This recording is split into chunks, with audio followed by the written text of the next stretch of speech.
Good morning میرے عزیز طلباء و طالبات، آج کے اس ویڈیو میں کلاس 4 سبق نمبر 5 ابراہم لنکن ان کے بارے میں پڑھیں گے۔ تو چلیے اسٹارٹ کرتے ہیں اپنے سبق کو۔ سب سے پہلے بچوں، آپ نے امریکہ کا نام تو سنا ہے۔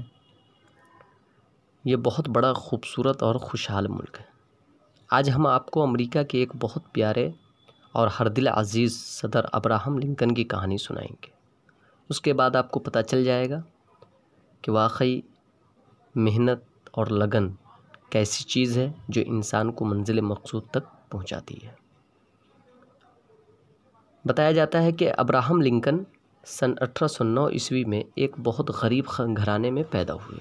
ان کے والد جنگل سے لکڑیاں کاٹ کر لاتے اور انہیں بیچ کر گھر کا خرچ چلاتے۔ ابراہم کو بچپن سے ہی لکھنے پڑھنے کا بہت شوق تھا۔ وہ اپنے ساتھیوں سے کتابیں مانگ کر لاتے اور ان کو بڑی احتیاط سے پڑھ کر واپس کر دیتے۔ ایک مرتبہ انہوں نے کسی سے کتاب لی، رات کو اسے پڑھا۔ اتفاق ایسا ہوا کہ رات کے پچھلے پہر زور کی آندھی اور بارش آ گئی، جس سے وہ کتاب خراب ہو گئی۔ ابراہم کو بہت دکھ ہوا۔ جب یہ کتاب کے مالک کے پاس پہنچے تو اس نے کہا کہ تم کتاب کے بدلے میں 2 دن میرے کھیت پر کام کرو۔ یعنی جس سے یہ کتاب لے کر آئے تھے ابراہم لنکن، بارش کی وجہ سے وہ کتاب بھیگ گئی، خراب ہو گئی۔ تو اب وہ کتاب کا مالک جو تھا اس نے ابراہم لنکن سے کہا کہ اب کتاب کے بدلے میرے کھیت پر 2 دن کام کرو، پھر یہ کتاب تمہاری ہو جائے گی۔ ابراہم نے اس کی شرط منظور کر لی، دل و جان سے کھیت پر مزدوری کی۔ تب وہ کتاب ان کی ہو گئی۔ اتنا شوق ہونے پر بھی ابراہم کے لیے کسی خاص تعلیم کا بندوبست نہ تھا۔ مفلسی کی وجہ سے اس ننھے منھے بچے کو روزگار کے لیے بھی کوشش کرنی پڑتی تھی۔ وہ کھیتوں میں مزدوری کرتا، لکڑیاں کاٹتا، کشتیوں پر سامان لادتا۔ ایک چھوٹے سے بچے کے لیے کام کتنے سخت تھے، لیکن وہ ہر کام بڑی محنت اور لگن سے کرتا۔ آپ نے سنا ہوگا کہ جو لوگ محنت اور شوق سے اپنے کام میں لگے رہتے ہیں، خدا بھی ان کی مدد کرتا ہے۔ اپنی ہمت اور ذہانت سے یہی غریب لڑکا ایک دن امریکہ کا صدر بنا۔ محنت مزدوری کے ساتھ اس نے اپنی تعلیم جاری رکھی اور ایک روز بہت بڑا وکیل بن گیا۔ پیارے بچوں، آپ نے الیکشن تو دیکھے ہیں، تو یہ تو ہو گئی ابراہم لنکن کی جو یہ کہانی تھی جو ایک دن بڑا ہوا۔ اب آگے کی کچھ باتیں آپ دیکھیں۔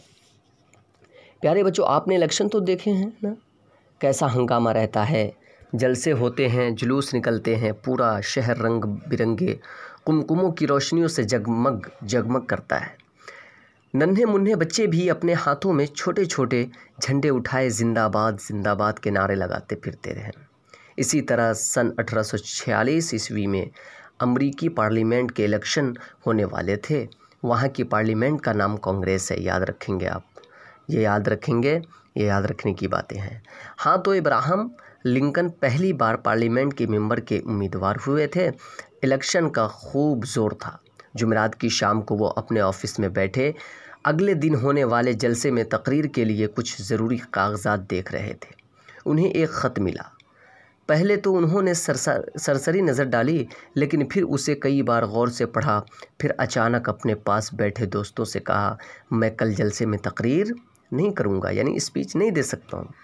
سب لوگ حیران ہو کر بولے، اس جلسے پر تو آپ کو کامیابی اور ناکامی کا دار و مدار ہے۔